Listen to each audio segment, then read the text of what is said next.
رحم اللہ من قرأ الفاتحہ۔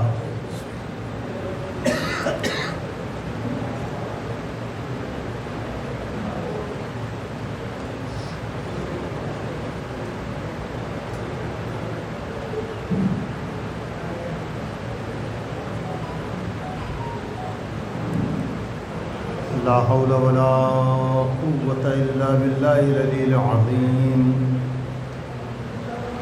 أعوذ بالله من الشيطان اللعين الرجيم، بسم الله الرحمن الرحيم، الحمد لله رب العالمين، الصلاة والسلام على سيد الأولين والآخرين، رحمة للعالمين، وخاتم النبيين بالقاسم محمد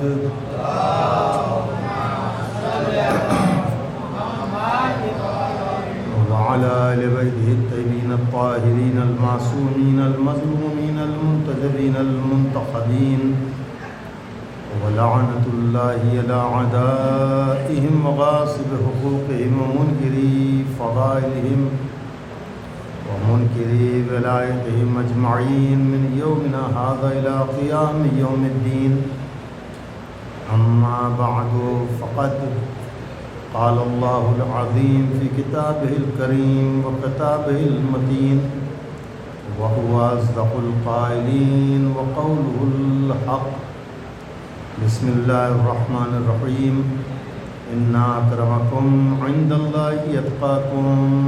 صلوات اللہ۔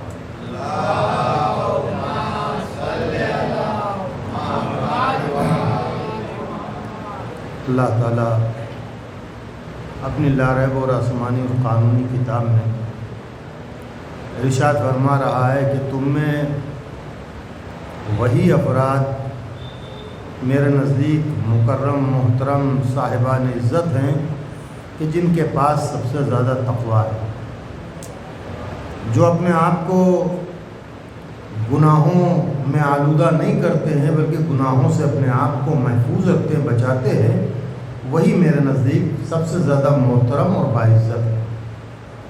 تو پتہ چلا کہ اللہ کے نزدیک عزت کا معیار تقویٰ ہے، مال و دولت، نام و نمود، عہدہ، منصب، کرسی، تخت، یہ سب کچھ نہیں ہے۔ اللہ کی دی ہوئی عزت کو حاصل کرنے کی کوشش کرے، اور اللہ کی دی ہوئی عزت اسی وقت حاصل ہوگی کہ جب اپنے آپ کو ہم گناہوں سے بچائیں گے، محفوظ رکھیں گے۔ عزیزان محترم، جو لوگوں کی دی ہوئی عزت ہوتی ہے وہ چلی جایا کرتی ہے، لیکن اللہ کی دی ہوئی عزت جو ہوتی ہے وہ دائمی ہوتی ہے، ہمیشہ باقی رہنے والی ہوتی ہے۔ تو ایسی عزت حاصل کرے کہ جو دائمی ہو، ہمیشہ باقی رہنے والی ہو۔ آپ نے جیسا کہ گزشتہ مجلس میں سنا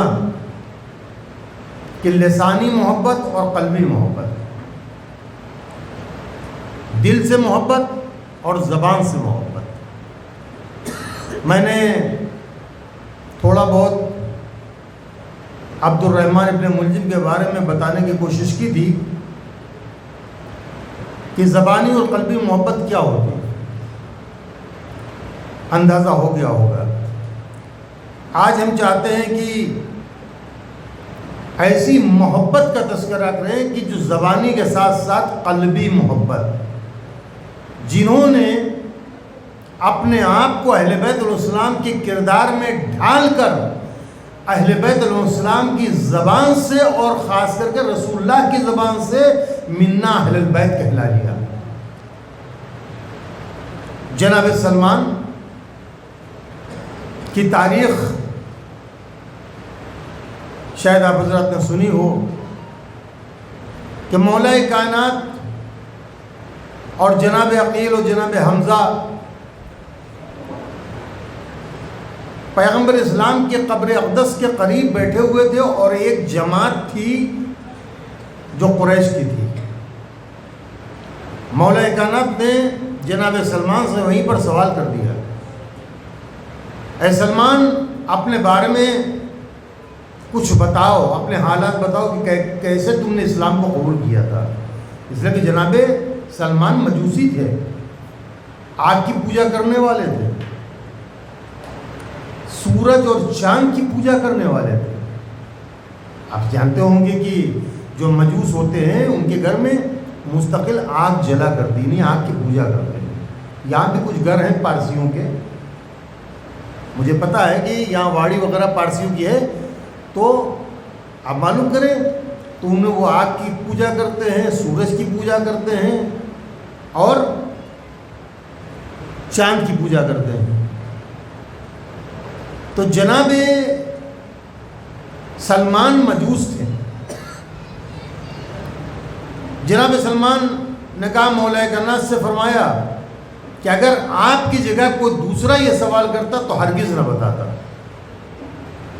940 نمبر پیج، آیت القلوب، علامہ مجلسی علیہ الرحمہ، پہلی جلد۔ کہ اگر آپ کے بجائے کوئی دوسرا سوال کرتا تو کبھی بھی نہ بتاتا، لیکن چونکہ آپ مفترض الطاعہ ہیں، آپ کی اطاعت ہم پر واجب ہے، ہم آپ کو بتائیں گے۔ اور اس کے بعد جناب سلمان نے اپنی کہانی شروع کی، کہا کہ ہم ایک دن عید کے موقع پر اپنے والدین اپنے ماوتر کے ساتھ عیدگاہ گئے، اور جب عیدگاہ گئے تو مجھے میرے کانوں میں اچانک ایک آواز سنائی دی، اشہد ان لا الہ الا اللہ واشہد ان عیسیٰ روح اللہ واشہد ان محمد حبیب اللہ۔ یہ آواز، یہ 3 فقرے یعنی کلمہ شہادت، یہ آواز سنائی دی۔ جناب سلمان فرماتے ہیں کہ جب آواز سنائی دی تو پیغمبر اسلام کی محبت میرے خون اور میرے جسم میں سرایت کر گئی۔ ان کا نام سنتے ہی میرے خون میں ان کی محبت دوڑنے لگی۔ اور اس کے بعد جب میرے ماں نے مجھ سے کہا کہ بیٹا سورج نکل آیا ہے، اس کی پوجا کرو، پرستش کرو، تو میں نے انکار کر دیا اور اپنی بات پہ میں اڑا رہا۔ والدہ بھی خاموش ہو گئی۔ اور اس کے بعد جب عیدگاہ سے ہم واپس پلٹے اپنے گھر کی طرف تو میں نے روم میں کیا دیکھا کہ ایک ٹپال لٹکی ہوئی ہے، ایک خط لٹکا ہوا ہے، لیٹر۔ میں نے اپنی ماں سے سوال کیا کہ ماں یہ ٹپال کیسی ہے، یہ کیا چیز ہے؟ ماں نے کہا کہ اس کو ہاتھ مت لگانا ورنہ تمہارا باپ تم کو مار ڈالے گا۔ جناب سلمان کہتے ہیں کہ میں نے صبر کیا کہ میرے والدین سو جائیں، اس کے بعد میں اس خط کا مطالعہ کروں گا پڑھ کر، کیا ہے اس میں لکھا، یہ ہے کیا چیز۔ یہاں تک کہ جناب سلمان کے والدین جب سو گئے اور جناب سلمان نے محسوس کر لیا کہ میرے والدین سو چکے ہیں، تو اس کو آہستہ سے اس ٹپال کو اتارا، اتارنے کے بعد اس کو کھولا اور اس کا مطالعہ شروع کیا۔ اس ٹپال میں کیا لکھا تھا؟ بسم اللہ الرحمن الرحیم۔ ایک بات بتا دوں آپ کو، عربی کو عربی کی طرح پڑھا جائے تو مزہ ہے۔ مثلا بسم اللہ الرحمن الرحیم جو کہتے ہیں غلط ہے، رحمان الرحیم۔ تو اس میں لکھا تھا کہ بسم اللہ الرحمن الرحیم، میں نے آدم سے عہد لیا تھا اور ان کی نسل میں نے پیغمبر اسلام کو رکھا، ان کا نام لکھا، اور تم عیسیٰ کے وصی ہو، ایمان لے آؤ اور بت پرستی اور گبری چھوڑ دو۔ گبری کس کو کہتے ہیں؟ آگ کی پوجا کرنے کو۔ اس پہ حاشیے میں علامہ مجلسی نے نیچے لکھا ہے گبری એટલે آگ کی پوجا، آگ کی پرستش کرنے والے کو گبری کہا جاتا ہے۔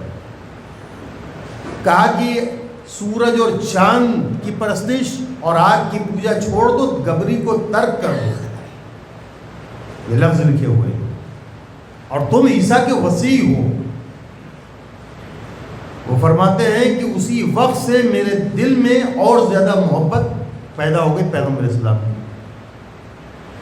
اور جب میری حالت کے بارے میں میرے والدین کو پتہ چلا، میرے ماوتر کو پتہ چلا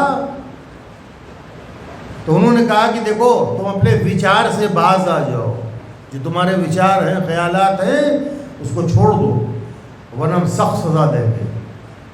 اور یہاں تک کہ میرے والدین نے کیا کیا کہ ایک اونڈے کنویں میں، گہرے کنویں میں ہم کو قید کر دیا، کنویں میں ڈال دیا،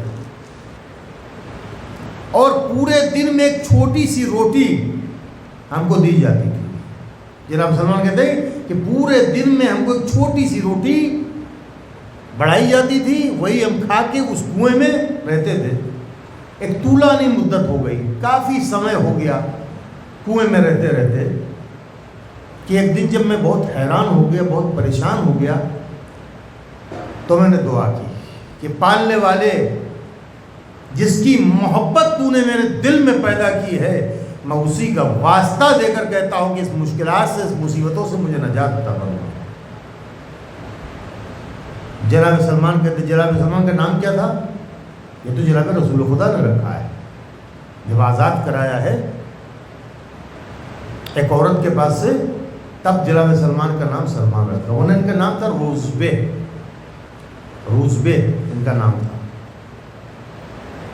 لہذا جناب سلمان فرماتے ہیں کہ ادھر زبان پر یہ دعائیہ الفاظ آئے کہ میں نے اچانک دیکھا کہ ایک سفید لباس پوش، ایک سفید کپڑا پہنے ہوئے ایک شخص دکھائی دیتا ہے، اور ہاتھ بڑھایا، ہاتھ ابایا کہ سلمان اپنا ہاتھ مجھے دو، اور کھینچ لیا، اور کھینچنے کے بعد مجھے ایک عبادت خانے تک پہنچا دیا۔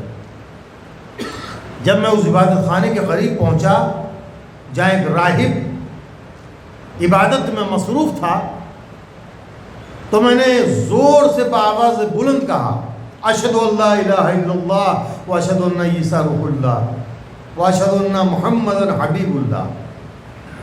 جب میں نے یہ کہا تو راہب نے اپنی باری سے سر نکالا، کیا تم روزبے ہو؟ میں نے کہا ہاں۔ یہ سلمان فرماتے کہ اس نے باری سے سر نکالا اور اس کے بعد کہا کیا تم روزبے ہو؟ میں نے کہا ہاں۔ کہا آ جاؤ اوپر آ جاؤ۔ میں اوپر گیا اور اس کے بعد 2 سال تک میں اس راہب کی خدمت میں رہا، میں اس کی خدمت کرتا رہا۔ جب اس راہب کا وقت آخر آیا، وقت وفات آیا، مرنے کے دن قریب ہوئے، تو اس نے کہا دیکھو ان قریب میں تمہارے درمیان سے جانے والا ہوں۔ تو کہا پھر میرا کیا ہوگا؟ آپ چلے جائیں گے تو پھر مجھے کوئی راستہ بتائیے۔ کہ یہاں تو میرے وہم و گمان میں، میرے عقیدے کے مطابق کوئی انسان نظر نہیں آ رہا ہے، لیکن تم انطاکیہ چلے جانا۔ انطاکیہ میں ایک راہب ہے، اس کو میرا سلام کہنا، اور جو میں لوح دے رہا ہوں، تختی دے رہا ہوں، اس تختی کو اس کو دے دینا۔ اچھا۔ ادھر کچھ ہی دن کے اندر ان کا انتقال ہو جاتا راہب کا۔ جب انتقال ہوا تو ان کی تجہیز و تکفین کرنے کے بعد یہ روانہ ہو گئے کہاں؟ شہر انطاکیہ۔ وہاں پہنچے، وہاں بھی یہی جملے، یہی شہادت، کلمہ شہادت زبان پر جاری کیا۔ وہاں کا راہب نکلا، کیا تم روزبے ہو؟ کہاں؟ کہا جاؤ۔ بلایا، 2 سال اس راہب کی خدمت میں رہے جناب سلمان، اور رہنے کے بعد جب 2 سال کا وقت گزرا تو راہب نے کہا اب ان قریب میں تمہارے درمیان سے جانے والا ہوں۔ کہا پھر میرا کیا ہوگا؟ کہا مجھے تو گمان نہیں کہ میرا ہم مذہب کوئی تمہیں ایسا ملے، لیکن تمہیں ایک کام کرنا، اسکندریہ چلے جانا۔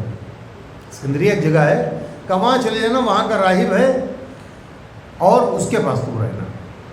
اور اس کے بعد اس نے بھی ایک سلیٹ، ایک تختی، ایک لوح دیا اور کہا میرا سلام کہنا، اس کو دے دینا ہے۔ اچھی بات۔ ادھر انتقال ہوا، تجہیز و تکفین کیا، اور انطاکیہ سے یہ روانہ ہو گئے کہاں؟ اسکندریہ کی طرف۔ وہاں گئے، وہاں کے راہب کے پاس بھی 2 سال انہوں نے گزارے۔ جب اس کا وقت وفات آیا تو اس سے انہوں نے کہا کہ اب میں کیا کروں، کہاں جاؤں؟ کہا دیکھو محمد ابن عبداللہ کا وقت قریب آ گیا ہے، ان کی بعثت قریب آ گئی ہے، تم ان کو تلاش کرو اور جا کر میرا سلام کہنا مجھے۔ کہا ٹھیک۔ اب یہ وہاں سے نکلے، سرگردہ ہیں، ٹہل رہے ہیں، کدھر میں جاؤں، کہاں تلاش کروں، پیغمبر کو کہاں پاؤں؟ تو اچانک ایک قافلے سے ملاقات ہوئی ان کی۔ قافلہ آ رہا تھا، انہوں نے قافلے والوں سے کہا کہ بھائی میں تمہاری خدمت کروں، میں تمہاری سیوا کروں، میں تمہارا سامان اٹھاؤں گا، تم مجھے کھانے کے لیے دینا، کھانے کے لیے کچھ دیتے رہنا، میں تمہاری خدمت کروں گا۔ ان لوگوں نے قبول کر لیا، اور اس کے بعد ایک جگہ پر جب وہ قافلہ رکا تو ان لوگوں نے کفار کی طرح پہلے گھیٹے کو، ایک دمبے کو انہوں نے لکڑی سے خوب مارا۔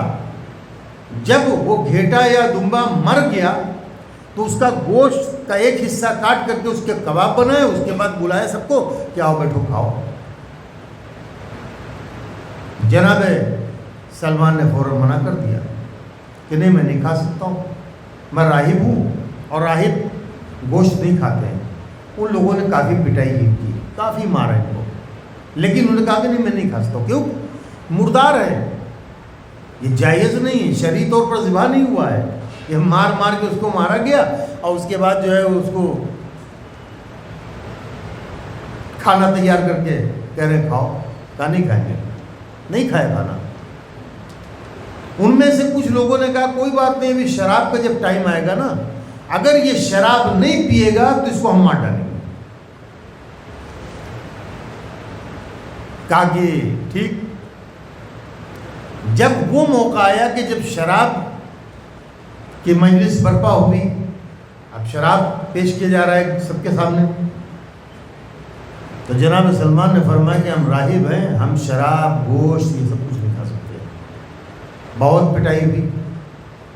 جناب سلمان نے سوچا کہ اس طرح سے ان سے پیچھا چھڑانا بہت مشکل کام ہے، ایک کام کرتا ہوں کہ ان کی غلامی میں اپنے آپ کو دے دیتا ہوں، جب غلام ہو جاؤں گا تو جان میری بچ جائے گی، ورنہ یہ لوگ مار ڈالیں گے۔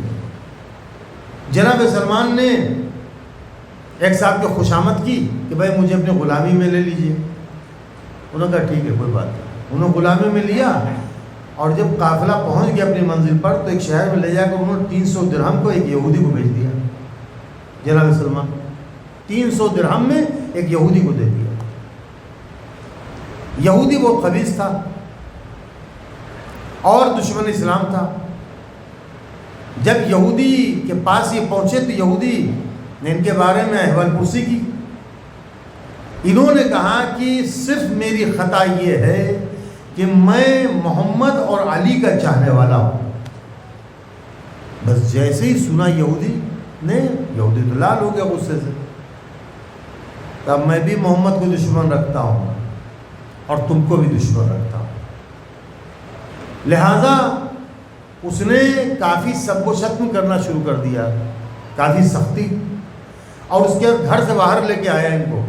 رات کا وقت تھا اور ایک ریت کا ایک ٹیلا تھا، بالو کا ایک ٹیلا تھا، بہت اونچا ٹیلا تھا کہ ایک انسان کے بس کا کام نہیں تھا جو اس نے ان کے ساتھ شرارت کی تھی۔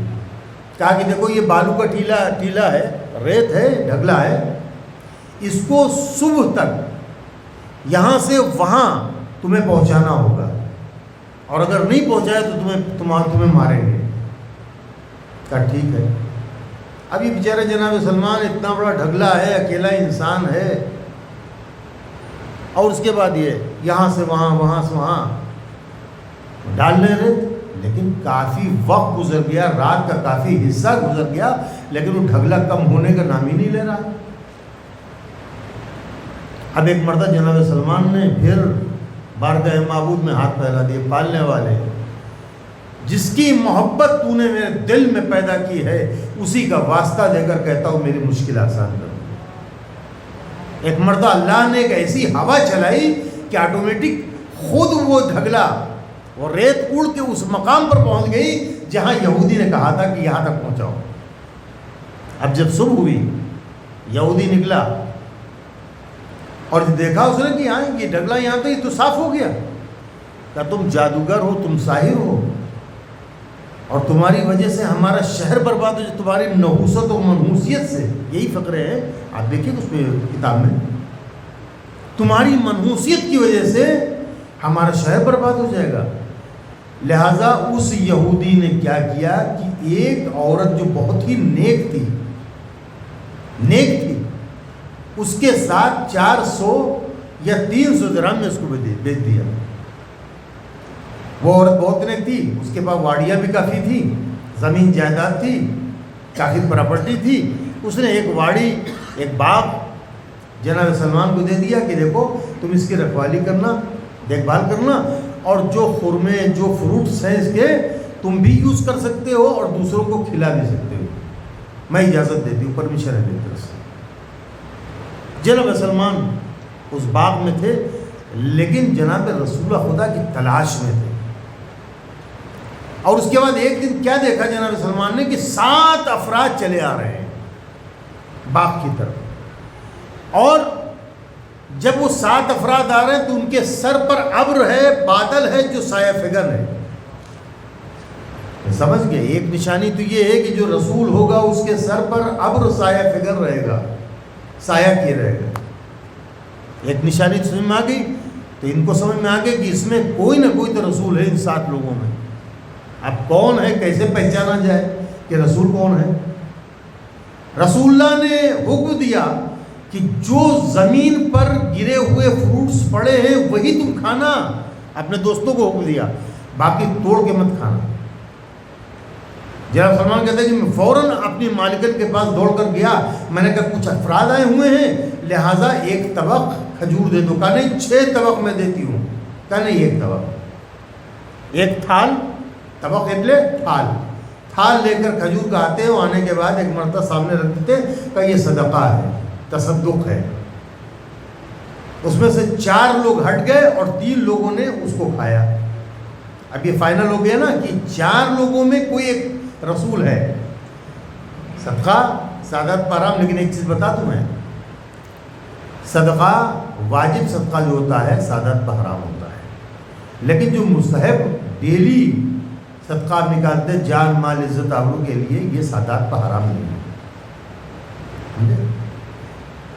تو پیغمبر اسلام اور 3 لوگ اور، کون کون لوگ تھے؟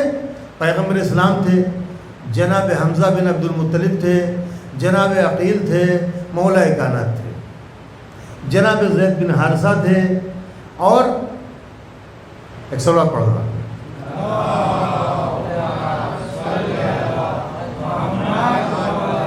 جناب مقداد تھے، جناب عمار تھے، یہ لوگ تھے۔ اور اس کے بعد ان 3 جناب مقداد عمار نے جناب ابوذر، جناب ابوذر، جناب زید بن حارثہ، جناب مقداد، یہ 7 لوگ تھے، جس میں 4 جدا ہو گئے۔ کیوں؟ بنی ہاشم تھے، بنی ہاشم پر صدقہ حرام ہے، وہ الگ ہو گئے، تم لوگ کھاؤ۔ اب یہ فائنل ہو گئے کہ 4 لوگوں میں سے کوئی رسول ہے، پیغمبر ہے۔ اب کیا کریں کہ ایک مرتبہ پھر جاتے ہیں اپنی مالکن کے پاس، 1 تھال اور دے دوں۔ اس نے کہا 6 دیتی ہوں۔ کہا نہیں 1 لے لینا۔ 1 تھال لیا، لا کر رکھا، ہدیہ ہے، تحفہ ہے، گفٹ ہے۔ تو سب مل کے کھانے لگے۔ ابھی مسئلہ حل نہیں ہو پا رہا ہے کہ اس میں سے رسول کون ہے، رسول کون ہے۔ تب جناب سلمان فرماتے ہیں کہ میں چاروں طرف ٹہلنے لگا، گھومنے لگا، راؤنڈ مار رہا تھا، میں چکر مار رہا تھا۔ ایک مرتبہ پیغمبر اسلام نے نظروں کو اٹھایا اور کہا کہ روزبے، کیا مہر نبوت تلاش کر رہے ہو؟ کہاں؟ ایک مرتبہ جناب رسول خدا نے اپنا پیرہن کھسکایا، کیا دیکھا کہ دونوں شانوں کے بیچ میں مہر نبوت سب تھا۔ فوراً بڑھ کر بوسہ دیتے ہیں، ان کے قدموں پر گر گئے، اور اس کے بعد جناب سلمان کے لیے پیغمبر اسلام نے فرمایا کہ جا کر اپنی مالکن سے کہہ دو کہ ہم تم کو لینا چاہتے ہیں، کیا لے گی؟ جب مالکن کو جا کے بتایا کہ وہ ہستیاں جو آئی ہوئی ہیں وہ مجھے لے جانا چاہتی ساتھ میں، وہ پوچھ رہے ہیں کہ آپ کیا لیں گے ہمارا؟ کہ 400 جھاڑ کھجور کے، جس میں 200 جھاڑ سرخ ریڈ کلر کے ہوں کھجور، اور 200 جھاڑ جو ہیں وہ یلو کلر کے ہوں، پیلے زرد کھجور، ایسے کھجور مجھے 400 جھاڑ چاہیے، اور وہ بھی فروٹ سے لدے ہوئے ہونا چاہیے۔ جیسے ہی جناب سلمان آتے ہیں، وہ آنے کے بعد پیغمبر اسلام سے بتاتے ہیں کہ میری مالکن یہ کہہ رہی ہے، کوئی دشوار بات نہیں ہے۔ مولا کائنات سے فرمایا کہ علی تمام گٹھلیاں جمع کرو، اور اس کے بعد مولا کائنات نے گٹھلیاں جمع کی۔ پیغمبر اسلام گٹھلیوں کو زمین کے حوالے کرتے جاتے تھے اور مولا کائنات پانی دیتے جاتے تھے۔ ادھر دوسری گٹھلی پیغمبر زمین میں دباتے تھے کہ پہلا جھاڑ تیار ہو جاتا تھا اور فروٹ سے لدا ہوا ہوتا تھا۔ یہاں تک کہ 400 جھاڑ جب تیار ہو گئے، مکمل ہو، کمپلیٹ ہو گئے، تو ایک مرتبہ پیغمبر اسلام نے فرمایا جا کے اپنے مالکن سے کہہ دو کہ آ کر گن لے، اپنے جھاڑ لے لے۔ مالکن آئی، کہا نہیں مجھے وہ 400 جھاڑ جو ہے نا وہ یلو کلر کے کھجور چاہیے، ریڈ کلر کے نہیں چاہیے۔ ابھی اتنا کہا تھا کہ جناب جبرائیل نازل ہوتے ہیں اور ان جھاڑوں پہ ایک پر مارتے ہیں کہ سب ریڈ کلر کے ہو جاتے ہیں۔ جناب سلمان پیغمبر اسلام کے ساتھ چلے، اور پیغمبر اسلام نے جناب سلمان کا نام وہیں پر سلمان۔ اور عزیزان محترم، غلامی میں یہ رنگ بھرا کہ پیغمبر اسلام کی زبان اقدس سے کہلوا دیا السلمان منا اہل البیت۔ صرف زبانی محبت نہیں تھی بلکہ قلبی، پوری زندگی خدمت کی ہے اہل بیت علیہ السلام۔ اور ایک وہ خدمت آپ نے دیکھی تھی، ایک وہ محبت دیکھی تھی جو 2 دن پہلے میں نے پڑھی تھی، وہ بھی محبت کا دبرہ، مولا میں آپ کے پاس سے نہیں جاؤں گا، آپ کی محبت، لیکن اس ایک عورت کو دیکھ کر وہ محبت اور ایمان ختم ہو گیا۔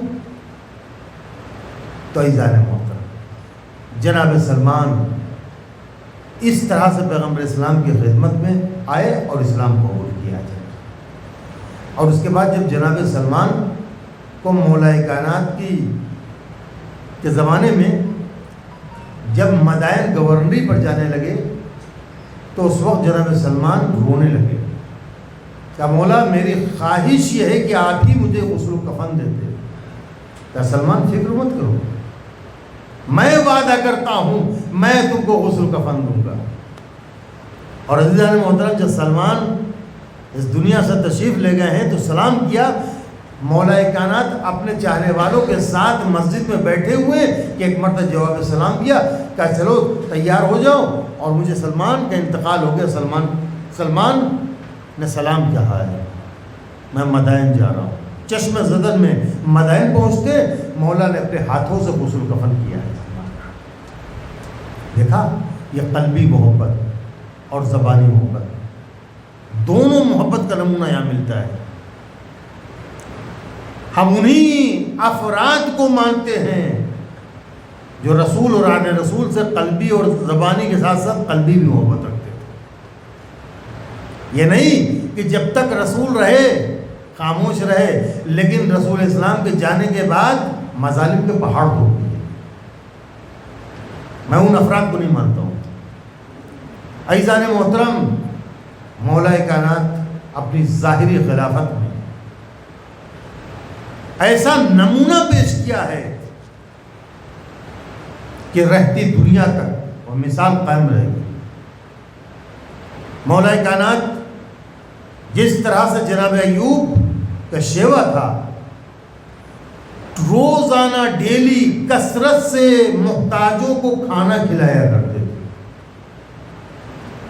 اور اگر کثرت سے نہیں ملتے تھے تو کم از کم 10 محتاجوں کو کھانا کھلاتے تھے، پھر خود کھاتے تھے جناب ایوب۔ اور اسی طرح سے بیواؤں اور یتیموں لاوارثوں کے کپڑے پہلے بنوا لیتے تھے، اس کے بعد اپنے لیے کپڑا بنواتے تھے جناب ایوب۔ ان کی خاصیت ہے۔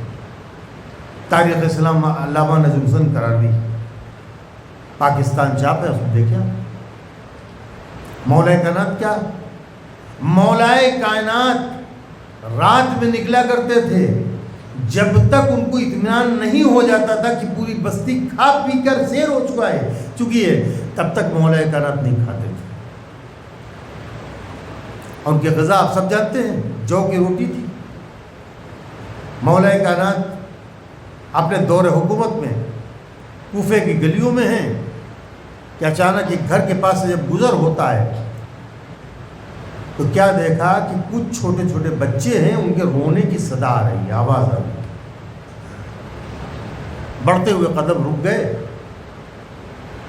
دروازے پر جاتے ہیں، دق الباب کرتے ہیں، نوک کرتے ہیں. اندر سے ایک ضعیفہ کی آواز آئی، کون؟ کہ یہ بتاؤ یہ بچے رو کیوں رہے ہیں؟ دروازہ کھلا تو کیا دیکھا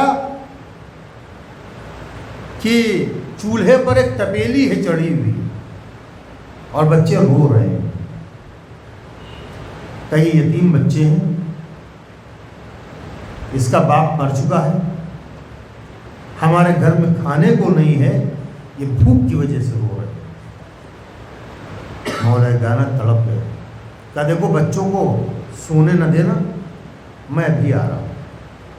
اور اس کے بعد مولا کائنات آئے گھر پہ، کچھ آٹا لیا، کچھ لوٹ لیا، گوشت لیا، خرما لیا اور لے کر فوراً اس گھر پہ حاضر ہوتے ہیں. عورت کو دیا کہ تنور روشن کرو، آٹا خمیر کرو اور بچوں کے لیے غذا تیار کرو. میں بچوں کو کھیل میں لگائے ہوئے ہوں تاکہ سونے نہ پائے. ایک وہ عورت تھی، ماں تھی، ماں کتنی مہربان ہوتی ہے، ماں تھی، بچوں کو سلانے کا اہتمام کر رہی تھی.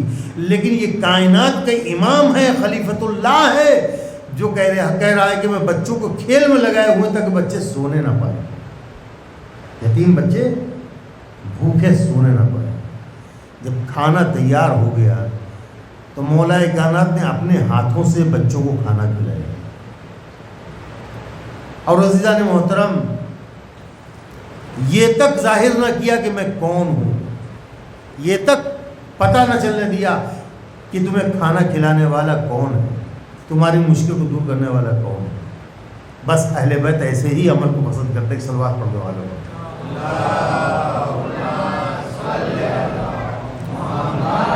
ہمارا عمل خالص ہونا چاہیے. ابھی ہم دعا افتتاح پڑھ رہے تھے، پالنے والے ہم کو ایسا بنا دے، ہم کو ایسا بنا دے، ہم کو ایسا. سنا کہ نہیں؟ بہت عمدہ چیز ہے کہ اردو گجراتی میں ترجمہ پڑھا جا رہا ہے تاکہ ہم سمجھے تو اس دعا میں مولا کیا ارشاد فرما رہے ہیں، کیا مانگا جا رہا ہے دعا میں. تو یاد رکھیں، اللہ کسی قوم کی حالت اس وقت تک نہیں بدلتا ہے جب تک قوم خود کوشش نہ کرے. صرف دعا کرنے سے کوئی فائدہ نہیں. ہم کوشش کریں کہ جو ہم مانگ رہے ہیں، تقاضا کر رہے ہیں، ویسے ہی بننے کی کوشش کریں تو اللہ یقیناً ہماری مدد کرے گا. وگرنہ ہم پوری زندگی ایسے پڑھتے رہیں، کوئی فائدہ نہیں ہوگا. فائدہ تب ہوگا کہ جو ہم نے مانگا ہے ہم ویسے بننے کی کوشش کریں. اسی لیے مولا کائنات نے فرمایا تھا کہ ہمارے چاہنے والوں تم ایسے بن جاؤ، تمہاری زندگی ایسی ہونی چاہیے کہ جب تک تم زندہ رہو لوگ تمہارے دیدار کے لیے ترسیں، اور جب تمہاری خبر غم آئے تو لوگوں کی آنکھیں نمدیدہ ہو جائیں، ان میں آنسو آ جائے کہ ایک انسان کو ہم نے کھو دیا جو اتنا اچھا انسان تھا. ہم کس کے چاہنے والے ہیں؟ اہل بیت الاسلام کے چاہنے والے ہیں. ہم ان کے چاہنے والے ہیں جو خلق عظیم پر فائز تھا. تو ہمارا اخلاق کیسا ہونا چاہیے، ہمارا کیریکٹر کیسا ہونا چاہیے. ہم سچے اہل بیت کے عاشق بن جائیں، چاہنے والے بن جائیں، تو یقین جانیے ہماری ساری مشکلات خود بخود دور ہوتی چلی جائیں گی. ایک سلوات پڑھنے والوں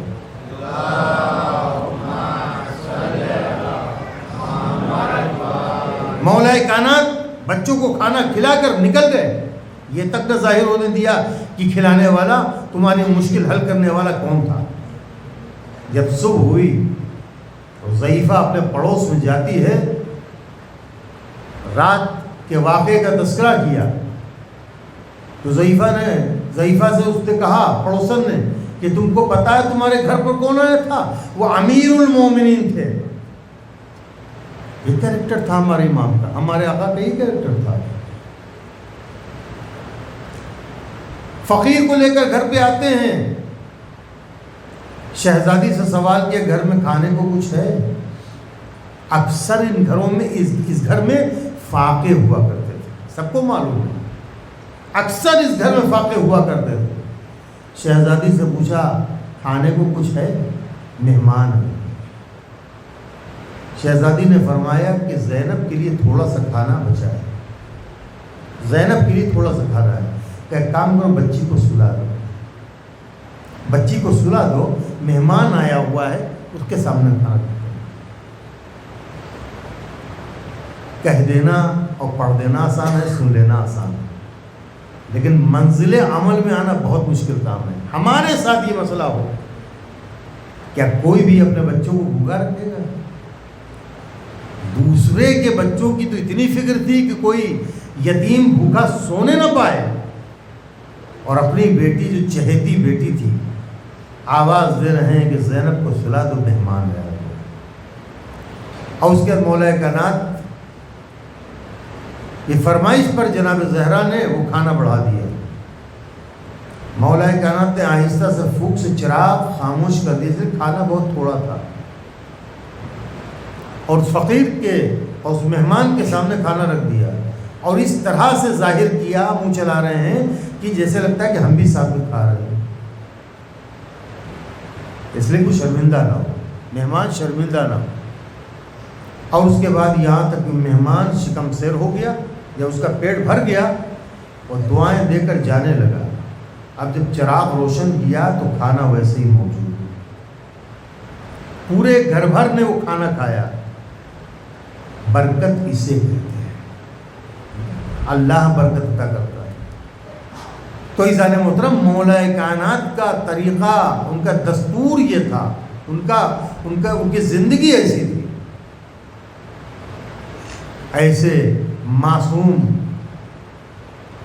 امام کے ساتھ عبد الرحمن بن ملجم نے کیا سلوک کیا؟ عزیزان محترم، جب عبد الرحمن نے سر اقدس پر ضربت لگائی ہے اور اس کے بعد مولا کو گلیم میں لپیٹ کر کے ان کے بیت الشرف پر لایا گیا اور طبیب کو بلایا جاتا ہے، جو حکیم ہے اس کو بلایا گیا۔ حکیم نے 2 دن تک علاج کیا ہے، 2 دن تک علاج کیا ہے، اور اس کے تیسرے دن اس نے امام حسن مجتبیٰ سے کہا کہ زخم گہرا ہے اور زہر کا اثر پورے شریر میں، پورے جسم میں سرایت کر چکا ہے، اب ان کے بچنے کی کوئی امید نہیں ہے۔ عزیزان محترم، وہیں پر مولا کائنات اپنے بچوں کو بلاتے ہیں، امام حسن، امام حسین، جناب عباس، سب کو، تمام بچوں کو بلایا۔ اور جیسا کہ کل سجاد بھائی سے آپ نے مصاحب میں سنا کہ امام حسن کے ہاتھ پہ ہاتھ دیا اور امام حسین کے ہاتھ میں جناب عباس کا ہاتھ دیا۔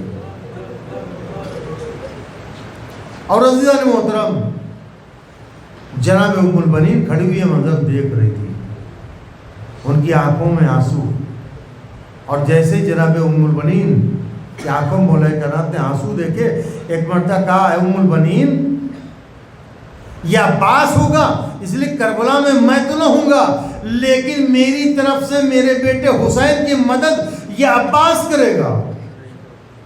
عزیزان محترم، یہ ساری گفتگو ہوئی، مولا کائنات اس دنیا سے تشریف لے گئے، مولا کائنات کے گھر گھر ماتم کدہ بن گیا، بچیاں تڑپ رہی ہیں، پچھاڑے کھا رہی ہیں، لوگ تعزیت تسلیت دے رہے ہیں۔ میں کہوں گا مولا آپ پھر بھی خوش نصیب ہیں کہ آپ کے انتقال پر لوگ مخوفے کے لوگ آئے ہیں، تعزیت دے رہے ہیں، تسلیت دے رہے ہیں، لیکن کربلا کے میدان میں کیا حشر ہوگا کہ جب آپ کا لال زمین کربلا پر غلطہ خون میں غلطہ پڑا ہوگا، کوئی بچوں کو تعزیت تسلیت دینے والا نہیں ہوگا۔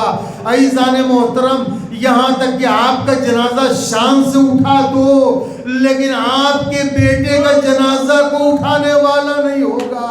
عزیزان محترم، جب بچے بچے اپنے بابا پر آنسو بہائیں گے تو ظالم تماچوں سے خبر لیں گے.